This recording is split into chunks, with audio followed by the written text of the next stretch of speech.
చాలామంది ఈ జీవితంతో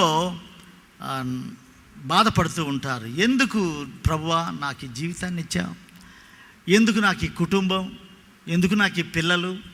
చాలామంది తల్లులు నేను వెళ్ళినప్పుడు వారిని దర్శించడానికి, పాస్టర్ గారు అసలు నాకు బిడ్డలు లేకుండా ఉంటే బాగుండేది, ఎందుకు ఈ బిడ్డలను దేవుడు ఇచ్చాడు, వారిని చూచినప్పుడల్లా నా గుండె తరుక్కొని పోతూ ఉంది. ఎందుకమ్మా, పిల్లలు కదా నీ కుమారులు కుమార్తెలు. అవును పాస్టర్ గారు, కుమారులు కుమార్తెలే, కానీ వారు ప్రయోజకులుగా ఉంటే సంతోషంగా ఉండేది. వారు నిష్ప్రయోజకులుగా ఉన్నారు.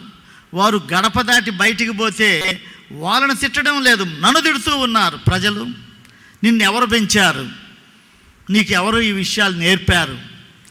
నేను ఆ ఇరుగు పొరుగు వారి మాటలు నేను వినలేక, వారు చెప్పే మాటలు అనే దూషణలు పడలేక చాలా బాధపడుతూ ఉన్నాను. క్రీస్తునందు ప్రియమైన వారలారా, ఈ సువార్తకు శక్తి ఉంది.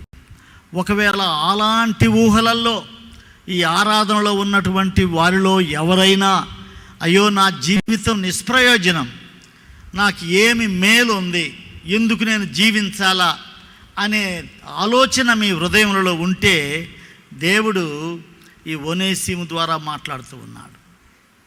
ఈ ఫిలోమోనుకు వ్రాసిన పత్రికలో అతను అంటూ ఉన్నాడు, ఒకప్పుడు అతడు మునుపు నీకు నిష్ప్రయోజనమైన వాడే, కానీ ఇప్పుడు నీకును నాకును ప్రయోజనకరమైన వాడాయను.